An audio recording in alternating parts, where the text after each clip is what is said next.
Hello everyone guys, good morning. कैसे हैं आप सब लोग? आई होप कि आप सब ठीक होंगे। और अभी सुबह का टाइम है, बैठी हूँ मैं यहाँ पे। काम करने का दिल नहीं कर रहा है, मन नहीं कर रहा है बिल्कुल भी। और जब भी फ़ोन लेके बैठती हूँ ना तो जल्दी उठ पाती ही नहीं मैं। और रात में भविष्य बहुत ज़्यादा मायूस हो गया था, बहुत ज़्यादा। तो शोर बहुत हो रहा है। भविष्य बहुत ज़्यादा मतलब कि उसका कहने का मतलब ये था, लोग ना बार बार ये पूछते हैं कि तेरे पापा कहाँ हैं, तेरे पापा कहाँ चले गए हैं। ऐसे पूछते हैं लोग, तो उसका मन दुखी होता है। तो कह रहा था मम्मी मेरे से बार बार लोग पूछते हैं, ऐसे बच्चे पूछते हैं बार बार। तो मतलब समझ लो आप, बच्चा क्या याद करता होगा जब कोई उससे ये पूछता होगा कि तेरे पापा कहाँ गए, क्या है ये वो। सबको पता है, हम एक एक बच्चे बच्चे को पता है कि मतलब मेरे हस्बैंड एक्सपायर हो गया है, भविष्य के पापा एक्सपायर हो गया। क्योंकि स्कूल में भी पता चल गया था जब हम लोग बच्चे, मेरे 15 दिन स्कूल नहीं गए। 15 दिन फिर सब कुछ हो गया था, जैसे रोटी वगैरह करते हैं उसके बाद ही बच्चे गए हैं। फिर मैं 1 महीने बाद यहाँ आई हूँ, अपने घर में आई हूँ। तो सबको पता है। पर वही है ना, पता नहीं बच्चे भी ना, बस मैं क्या ही कहूँ, बच्चे हैं। पर एक बार मैं क्या आई हूँ, स्कूल में भी क्या आई थी मैं कि मैडम को कि भाई बच्चों को बोल देना कि ऐसे ना कहें। पर वहाँ से स्कूल से हट गए। अब जब यहाँ पे जाते हैं ना तो ये तो और किसी स्कूल के बच्चे हैं, मतलब कि वो साथ में जाते हैं, गांव के ही है। तो वो एक ही ऑटो में, मतलब मैं सोच रही थी उनको भी उसमें जा मतलब चले जाते, उसमें भीड़ ज़्यादा नहीं होती है। तो पूछते हैं तो उसका मन दुखी होता है। पता है जब बच्चा सोचता है ना अपने बाप के बारे में, तो उसे बहुत सी याद आती है कि मैं अपने पापा के साथ ऐसे खेलता था, अपने पापा के साथ ऐसे बोलता था। मेरे पापा चीज़ी लेके आते थे, मेरे पापा मुझे काम पे से आते थे तो चीज़ी ले दिलाने जाते थे। सब कुछ उसको याद आता है। उसको इतना भी पता है मेरे पापा मुझे मार्केट भी लेके जाते थे। सब कुछ याद करता है। देखो अब मैं उसका बाप तो ले आ नहीं सकती, बस इतना ही उसको कह सकती हूँ कि बेटा मुझे ही तू बाप बोल, मुझे ही तू माँ बोल। बाकी और भी फैमिली में लोग थे, वो भी अगर कहना चाहते एक बच्चे को कह सकते थे कि बेटा मैं तेरा बाप हूँ। पर नहीं, किसी की इतना दिमाग कहाँ है। मेरा बच्चा बाप के प्यार के लिए तरस रहा है। मेरा बच्चा है कि मेरा बाप चला गया। भगवान चल मेरे लिए ना, भगवान मेरे लिए ना बख्शता उसको, मेरे बच्चों के लिए बख्श देते मेरे आदमी को, मेरे पति को ना मेरे बच्चों के लिए बख्श देते, ताकि वो हंसते खेलते और अपने पापा से बहुत ही प्यार करते थे, बहुत ही प्यार करते थे मेरे बच्चे, बहुत प्यार। उनको फील होता है मेरा बाप नहीं है। और कई बार तो बच्चे आपस में कहते हैं ना, मेरे पापा ने ये दिलाया, मेरे पापा ने बर्थडे पे ये दिया, मेरे पापा ने ऐसे करा, मेरे पापा वहाँ लेके गए थे। तो वो बच्चा सोचता है ना, तो मन मन में तो फील करता है। क्योंकि देखो 6 साल मेरा बच्चा अपने बाप के साथ रहा है, उसे सब पता है, A to Z हर एक चीज़, हर एक बात पता है उसको। तो बच्चा याद तो करेगा ही, है ना।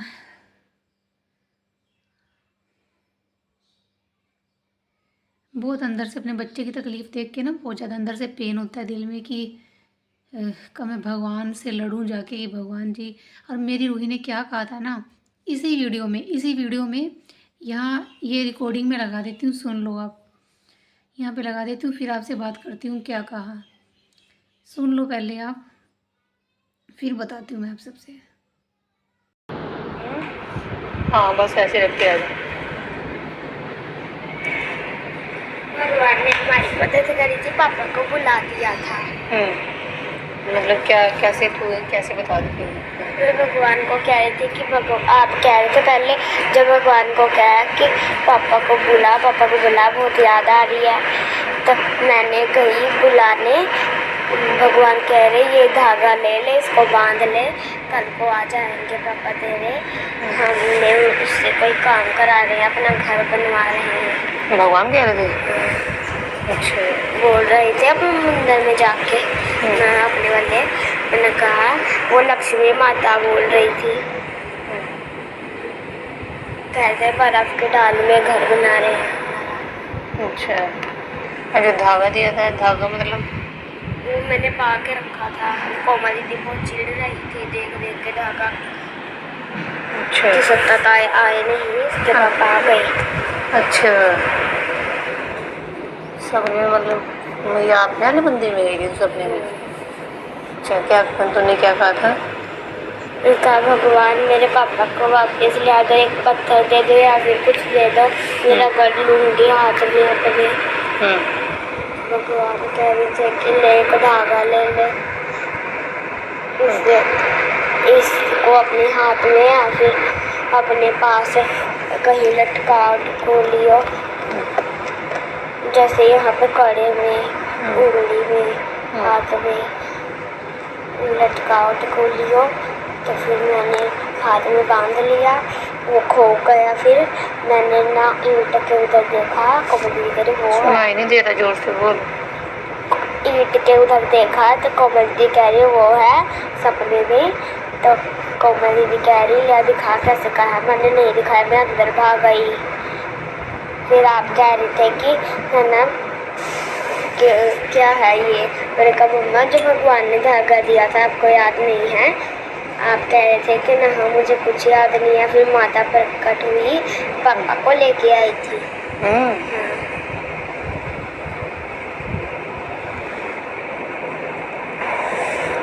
आशीर्वाद भी दे के गई थी कि तुम्हारे घर कोई झगड़ा उगड़ा नहीं होएगा, तुम्हारे घर कोई नजर भी नहीं लगेगी। अच्छा, पापा तो चले गए, पापा की तो याद आती है, बहुत याद आती है। आज ही आया सपना, कल रोज थोड़ी आता था, कल भी नहीं आया था। आज आया, कल आया था, परसों भी नहीं आया था, रोज नहीं आता। अच्छा, मुझे भी नहीं अब तेरे पापा दिखते, सपने में पहले दिखते थे, आज आया था शायद, मैं भूल गई हूँ सपने में क्या देखा था। आज भी देखा था मैंने कुछ, तेरे पापा थे शायद सपने में, बहुत खुश थे तेरे पापा। हाँ है ना, पापा कह रहे थे कि कहाँ चले गए थे तुम लोग, कब से ढूंढ रहा था वहाँ पे, भगवान के पास कब से ढूंढ रहा था, मिले नहीं। मैंने कहा पापा आप है ना ऊपर चले गए थे भगवान के पास, भगवान आपको ले गए थे घर बनवाने, कह रहे कुछ याद नहीं मुझे। पापा फिर उड़ के चले गए, माता बार बार छोड़ने आते, पापा उड़ के चले जाते। हाँ, मुझे दिन चाहिए लेकिन मैं आ रही हूँ, जैसे 2 दिन में ले गए।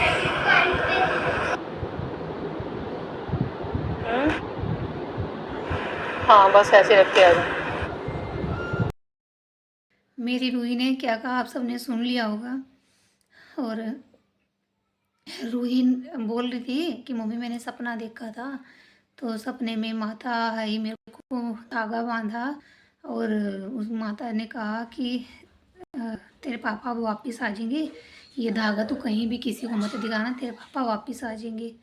अब इसका मतलब नहीं पता कि भगवान ने उसको ये क्या कहा, मतलब कि अब इसका मतलब मुझे भी नहीं पता है कि भगवान ने ये क्या कहा कि तेरे पापा वापस आ जाएंगे, इस धागे को मत दिखाना किसी को। और कह रही है कि मैं वहाँ पे गई थी, उसने दीदी ने भी देख लिया था धागा, तो माता को मैंने कहा, माता कह रही चल कोई बात नहीं, कोई देख लेगा, पर तू अपने आप से ये धागा मत दिखाना। अब ये मुझे नहीं पता मेरे बच्चे को ने माता रानी ने क्या संदेश दिया है क्या नहीं, मुझे नहीं पता है। और वो सिर्फ अपने पापा को ही चाहती है, यहाँ पे कोई गलत कमेंट मत करे, सिर्फ अपने पापा के लिए उसने बोला कि तेरे पापा वापस मिल जाएंगे तुझे, माता रानी ने कहा है। और मैं भी सिर्फ अपने पति को चाहती थी, और अगर ऐसा हो सके ना, भगवान किसी ब्रह्मांड में भी ऐसा हो सके ना, तो भगवान सारी दुनिया को भुला दे कि पीछे क्या हुआ है क्या नहीं। मेरे बच्चे भी कहते हैं, यही बात सोचते हैं जैसे मैं सोच रही हूँ ना, कि ऐसे मेरे बच्चे भी सोचते हैं मम्मी सारी दुनिया को ना भुला देना चाहिए, और भगवान को ना हमें आके कह दे कि हम तुम्हारा पापा वापस आ जाएगा और सारी दुनिया भूल जाए, है ना। तो यही मेरे भी दिमाग में चलता रहता है कि काश ऐसा होता कि भगवान सब दुनिया को भुला देते जो हुआ है मेरे पास्ट में, और पहले जैसी मेरी लाइफ हो जाती, हमारी ज़िंदगी में फिर से भेज देते। और ऐसा ऐसा फील होता है बहुत अंदर से, मेरे दिल से पूछो ना, देखो अंदर क्या है। और हाँ, मैं आप सबसे एक बात और करना चाहती थी, देखो मेरे लिए ना काम के लिए तो मैं जहाँ भी मैंने अप्लाई किया है ना, जहाँ जहाँ भी अपनी प्रोफाइल मैंने छोड़ी है ना, वहाँ वहाँ से ना मुझे कॉल आ रहे हैं और काम बहुत अच्छा मिल रहा है, सैलरी भी अच्छी दे रहे हैं। पर ना मैं बहुत दूर, मतलब कि डिस्टेंस पे हूँ, अमृतसर से बहुत ज़्यादा दूर पे, तो उसकी वजह से ना वो लोग मतलब कॉल करते हैं फिर बोलते हैं कि आप कहाँ से हो, तो मैं बताती हूँ कि मेरा इतना डिस्टेंस पड़ जाता है। और कभी कभी और दूर से भी आता है, अभी यहाँ तारन तारन से आया था, और मोहाली से भी आया था, चंडीगढ़ मोहाली से भी आया था, 2-3 कॉल चंडीगढ़ से आई हैं, मोहाली से आया है और अमृतसर से भी कॉल आ गया मेरे पास। पर जो मोहाली से था वहाँ पे मुझे जाके काम करना पड़ेगा, वहाँ पे भी बहुत अच्छा सैलून में काम है। और चंडीगढ़ से भी आया था, वो भी सैलून में काम है। और चंडीगढ़ से एक टेलीकॉलर का भी आया था, वहाँ पे मतलब डाटा एंट्री का काम था और वहाँ पे भी मतलब रह के काम करना है। और यहाँ से तारन तारन से है, वहाँ भी मुझे रह के काम करना है, अप डाउन मैं कर नहीं सकती। 1.5 से 2 घंटे का रास्ता है आने जाने का और 7 बजे छुट्टी देगा बंदा तो मैं 9 बजे घर पे पहुँचूँगी। तो इसीलिए मैं आप सबको बोलती हूँ थोड़ी सी मेरी हेल्प कर दो ताकि मैं थोड़ा सा कुछ सोच लूँ। और मेरे पास इतना भी अमाउंट होता ना कि मैं घर में एक छोटी सी दुकान खोल लेती, वो चलाती रहती तो मैं कर लेती, पर उसके लिए मुझे बड़ा कुछ करना पड़ेगा अभी। और सारी कमेटी थी ना जोन सी, मैंने कमेटी भी उठा ली है। इसके पापा के पीछे भी लगाया, अभी जब आए तब भी लगाया, जब गए तब भी लगाया और जाते हुए पैसे भी लिए, उससे पहले भी लिए थे मैंने। बहुत सारी टेंशन जब आती है ना तो यहाँ से दिल से धड़कन स्टार्ट होती है, वो जो गर्माहट सी मतलब होती है यहाँ पे अंदर आके और हौल सी पड़ती है, लंबी लंबी सांसें आती है मेरे को जब ज़्यादा सोचती हूँ। तो मैं भगवान से कहती हूँ कि भगवान मेरे को ना टेंशन है ना, मतलब वो चीज़ याद ना दिलाई बिल्कुल भी। जब मैं पिछली चीज़ें सोचती हूँ ना कि क्या कैसे होगा, तब मेरे को मतलब कि अंदर से ये चीज़ें मेरे शरीर में ना हरकतें होती हैं। तो काम तो आ रहा है पर बहुत दूर दूर काम आ रहा है मेरे पास। मेरा अभी भी मेरे पास कॉल आया, मैं बैठी थी ना तो कॉल आया, तो बोल रहे थे आपने आपकी रिक्वायरमेंट है, तो मैंने कहा हाँ जी। तो वो मुझे अर्बन ऐप से आया था मतलब कि, तो उन्होंने कहा है कि मतलब हमारा ऑफिस है यहाँ पे अमृतसर में, आपको रोज़ अप डाउन करना पड़ेगा और टाइमिंग जाने की तो बहुत अच्छी टाइमिंग है। मैं तो खुश हो गई थी एक टाइम के लिए कि 10 बजे जाना है चलो। और फिर मैंने कहा चलो, कह रहे 7 बजे छुट्टी करेंगे, तो मैंने ये भी कहा कि चलो 7 बजे भी कर लेंगे ना, कोई बात नहीं। तो मैं उनसे रिक्वेस्ट करके ना 1 घंटा पहले मतलब कि छुट्टी करवा लूँगी, बेशक मेरी थोड़ी पेमेंट कम करवा दूँगी मैं।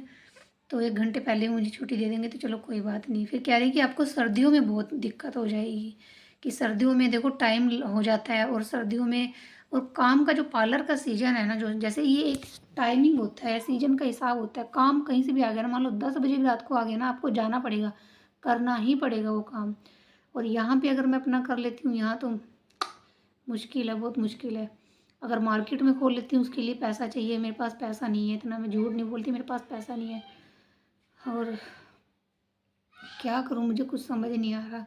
और कल किसी ने मुझे ना दिमाग दिया है कि तू ये कर ले, मतलब कि, और उन्होंने जो दीदी अमृतसर से है ना, उन्होंने भी मुझे कहा कि मतलब कि ये छोटी सी एक दुकान कर लो, जैसे डेली वेज पे बच्चों को ज़रूरत पड़ती रहती है, ये करियाने की एसेंशियल चीज़ों की ज़रूरत पड़ती रहती है, थोड़ा सा छूट फूट वही रख लो, आप वही कर लो। तो वो भी करती हूँ ना। मैं सोच रही हूँ जो सामने वाली वो जो दिख रही है ना विंडो, सामने जो विंडो दिख रही है ना आपको, वो मुझे पूरी निकलवानी पड़ेगी। कम से कम 4.5 या 5 फुट की विंडो है वो चौड़ाई में, तो वो मुझे पूरी निकलवानी पड़ेगी। वहाँ पे शटर लगवाना पड़ेगा और उसका खर्चा कम से कम होना चाहिए मेरे पास। और देखो चलना न चलना वो तो किस्मत की बात है, बाकी काम तो मेरे पास बहुत आ रहा है, सिर्फ मैं मार खा रही हूँ अपनी। ये जो दूरी है ना, मेरी गांव की दूरी है जो ना मार्केट से बहुत ज़्यादा है, और यहाँ पे मार खा गई। मैं किस्मत को अपना दोष देती हूँ कि कहाँ आके मैं फंस गई यहाँ पे, ना तो मैं कुछ करने जोगे ना कुछ। ये 6 महीने देखूँगी बस, मैं ज़्यादा से ज़्यादा 6 महीने देखूँगी, उसके बाद देखती हूँ क्या करना है मुझे, क्या नहीं करना है। अगर अगर घर जाना होगा तो कमेटी का जो स्यापा है ये ख़त्म करूँगी। पहली बात तो मैं ये नहीं चाहती कि मुझे कोई कल को कहे कि लेके भाग गई पैसा, मैं किसी का पैसा नहीं लेके भागूंगी। काम करना है तो ईमानदारी से करना है, वरना नहीं करना है। तो देखते हैं। और इधर सामान भी बहुत सारा पड़ा है, माउंटिंग बनी होती तो सामान उस पर चढ़ा देती, चलो थोड़ा बहुत इधर उधर से लेके और कर्जा उठा ही लेती सिर पे, तो मैं यहाँ पे कर लेती। तो अभी बड़ी हिम्मत रखी है मैंने, बहुत हिम्मत रखी है अंदर, बस एक बार मेरा ये नहीं मर जाए ना, बस फिर देखती हूँ मैं क्या करना है क्या नहीं। और ना हाँ, एक बात और, अगर मेरे हस्बैंड को, मैं आज भी कह रही हूँ, अगर मेरे हस्बैंड ने कुछ जोड़ा होता ना, आज मेरे बच्चों के काम आता और मैं कहीं भी एक छोटी मोटी दुकान ही खोल के बैठ जाती। उसके जोगे भी नहीं मेरे, कुछ नहीं करके गए। और जिसको कमा के दिया था ना, अच्छे लेवल पे तुम्हारा तो ना, मैं सच में कसम से अच्छे लेवल पे एक दिन आऊँगी ना, तो अच्छे लेवल पे मैं करूँगी जो करना है मुझे। बोलने का मन नहीं करता, मैं सोचती हूँ मेरे अपने हैं, मेरे अपने हैं, कोई बात नहीं, मेरे अपने हैं, मेरे अपने हैं। पर मेरे अपने ही जब मेरे बारे में नहीं सोचते ना, तो बड़ा मन दुखता है सच में। मेरे लिए उसके अकाउंट बैलेंस में इतना तो रख देते कि उसके बच्चों के काम आए। मेरे बच्चे धक्के खा रहे हैं ऐसे स्कूलों में जहाँ की सोचा भी नहीं था, कुछ भी नहीं करा। आज भी कोई खड़ा नहीं हो रहा है। गुस्सा होता था सच में। मैं बस, दिल मेरा साफ है, और मैं ना ऐसी बातें बिल्कुल मेरे को बर्दाश्त नहीं होती, बातें नहीं मुझे बर्दाश्त होती। बिल्कुल भी इंसाफ नहीं करा परमात्मा ने भी। मैं पहले भी कहती थी चल मेरे को ना दे, अपने अकाउंट बैलेंस में रखो थोड़ा बहुत, तब मुझे ना दो, मैं अपने लिए अकेले के लिए मैं काफ़ी हूँ, अपने बच्चों के लिए कर लो। पर जितना नचोड़ के खाया ना, ऐसे नचोड़ दिया उसको एकदम से। कुछ तो रख देते, कोई बीमा ही कर देते, कोई एफडी करवा देते मेरे बच्चों के नाम की। आज 5 साल से कह रहे थे कि हम एफडी करा देंगे, हम उसके नाम की एफडी करा देंगे, हम ये बेच के अपनी कटिया बचिया बेच के उसके नाम करा देंगे। कुछ नहीं कराया मेरे बच्चों के नाम, कुछ भी नहीं कराया। और ऐसों के लिए कि दिल से बददुआ निकलेगी या बददुआ निकलेगी, मैं नहीं सोचती कि मैं बददुआ निकालूँ। जो होगा ना वो परमात्मा करेगा। मैं कौन होती हूँ? मैं कोई नहीं होती हूँ किसी के लिए कोई बोलने के लिए। और जिसने मेरा साथ दिया ना, उसके लिए तो दुआ ही दुआ है, बहुत दुआ है। सिर्फ जो मैंने अकाउंट डिटेल डाली थी ना, वहाँ से सिर्फ एक इंसान उठ के आया आगे, बस उसने हेल्प करी है। और पता नहीं किसी का मतलब कि पॉकेट मनी है उतनी की नहीं है, तो मैं किसी को वो नहीं कर सकती कि हाँ तुमने नहीं किया।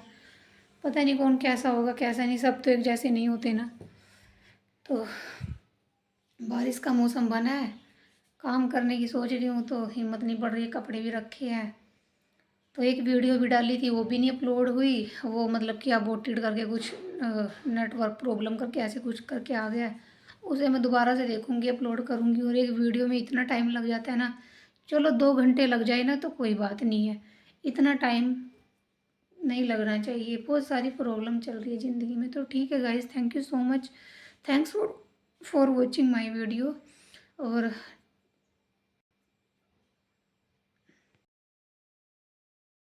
गाइस प्लीज़ चैनल को सब्सक्राइब कर दो, लाइक कर दो और कमेंट ज़रूर किया करो। और अपनी राय बताना मुझे क्या करना चाहिए क्या नहीं करना चाहिए।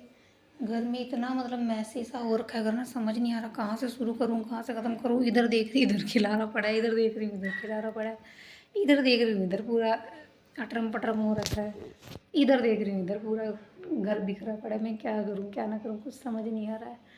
तो ठीक है गाइज, मिलते हैं। अभी कोई आ गया था इसलिए मैंने वीडियो बंद कर दी और फ़ोन को ऐसे लपकोया मैंने जैसे मैं कोई जुल्म करूँ वीडियो बना के। मैं सोचती हूँ कि कहीं वो ये ना कह दे कि ये क्या कर रही थी, किससे बातें कर रही थी। चल है, इस गली में इतने कुत्ते हैं ना, इतने कुत्ते, कुछ कहने की बात नहीं, इतना गंद पाते हैं ना, कुछ कहने की बात नहीं। और ऊपर से बकरियां जाती हैं वो अलग गंद पा देती हैं। और ठीक है गाइज, ऐसी बातें भी करती रहा करूँगी। अब तो मैं एक वीडियो ऐसे डाला करूँगी जिसमें ऐसे चिट चैट बात करूँ, और एक वीडियो ऐसे डाला करूँगी जिसमें मैं काम करते हुए दिखाया करूँगी। और आज तो सबसे पहले सोच रही हूँ कपड़े धो के ना मंदिर साफ़ कर दूँ और नहा धो के सबसे पूजा करा करूँगी, और फिर मेरे मन को शांति मिला करेगी, और फिर मैं काम करा करूँगी फिर बाद में। और भी मन में बातें बहुत सारी हैं, मैं बताऊंगी थोड़ी थोड़ी वीडियो में ऐसे ही बताती रहूँगी। ठीक है गाइज, प्लीज़ सब्सक्राइब कर लो मेरे चैनल को, प्लीज़ प्लीज़ प्लीज़। और क्या कहूँ, हाँ 1K करा दो फटाफट, होने वाले हैं, बस 300 सब्सक्राइबर चाहिए मुझे, 300 चाहिए, 309 चाहिए मुझे। तो जल्दी जल्दी सब्सक्राइब कर दो। और इतने लोगों तक मेरी वीडियो तो यूट्यूब पहुँचाता ही है, तो अगर वो लोग भी कर लेना तो आज मेरे 1000 तो कभी के हो जाते सब्सक्राइबर, अगर वो लोग भी कर देते तो। और हाँ रही बात घूमने फिरने की, वीडियो बनाने की, देखो अभी मैं ना अभी घर में बड़ा मतलब कि कहीं कहाँ घूमने जाऊँ मैं। बहुत अच्छी अच्छी वीडियो बाहर की, मुझे पता है घर से बोर हो जाते हो आप सब देखते देखते, मैं बाहर की भी बनाया करूँगी, दिखाया करूँगी बाहर क्या कैसे हो है, छत की भी दिखाया करूँगी, सब दिखाया करूँगी। और जब हाँ अगर आप चाहते हैं ना कि मैं यूट्यूब पे रह के काम करूँ और सब कुछ दिखाऊँ, तो उसके लिए आप सबको मेरे चैनल को सब्सक्राइब करना पड़ेगा। सब्सक्राइब कर लो और तभी फिर अर्न करूँगी, तभी तो मैं अच्छी अच्छी जगह घूम के दिखाऊँगी ना। और ठीक है गाइज़, और भी चीज़ें जो है ना, मतलब कि जो मुझे आता है ना, वो भी उन चीज़ों की मैं वीडियो बना के दिखाया करूँगी, ठीक है। तो तब तक के लिए बाय बाय।